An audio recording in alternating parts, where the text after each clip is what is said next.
आज पाकिस्तान की अदलिया उसको एक और तमगा मिल गया कंट्रोल्ड फैसले सुनाने का। तमगा जलालत कहने में भी किसी किस्म का कोई शक नहीं कि एक आदमी जो बेनिफिशरी ही नहीं है किसी हवाले से, आपने उसको करप्शन केस में चार्ज कर दिया। वो आज भी मर्द के बच्चों की तरह खड़ा हुआ है।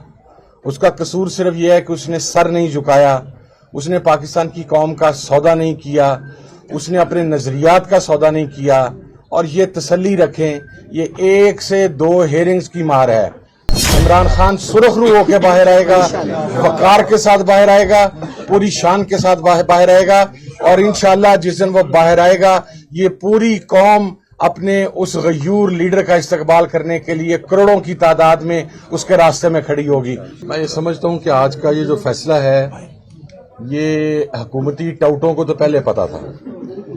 यानी यहां तक कि इमरान खान साहब को 14 साल की सजा होगी और बुशरा बीबी को 7 साल की सजा होगी। तो ये एक शर्मिंदगी का, जलालत का मुकाम है इस जज के लिए जिसने ये फैसला दिया है। इसलिए कि ये फैसला उसने नहीं दिया, उसको लिख के दिया गया है।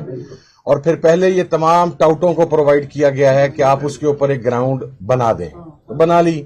हम जब आखिरी मुलाकात खान साहब से हुई, leader of the opposition Umar Ayub साहब यहां पर मौजूद हैं। आप यकीन करें, जब इस अलकादिर केस की बात हुई तो वो खान साहब का एक टिपिकल स्टाइल है कि वो कुर्सी पे पीछे होके हाथ खोल के कहका लगाते हैं। तो उन्होंने बिल्कुल इसी स्टाइल में ये बात कही कि कर लेने दो इन्हें, ये फैसला इनकी बदनामी के अंदर मजीद इजाफा करेगा नेशनली और इंटरनेशनली। आज पाकिस्तान की अदलिया उसको एक और तमगा मिल गया कंट्रोल्ड फैसले सुनाने का। तमगा जलालत कहने में भी किसी किस्म का कोई शक नहीं कि एक आदमी जो बेनिफिशरी ही नहीं है किसी हवाले से, आपने उसको करप्शन केस में चार्ज कर दिया। But hats off to that man, वो आज भी मर्द के बच्चों की तरह खड़ा हुआ है। उसका कसूर सिर्फ यह है कि उसने सर नहीं झुकाया, उसने पाकिस्तान की कौम का सौदा नहीं किया, उसने अपने नजरियात का सौदा नहीं किया।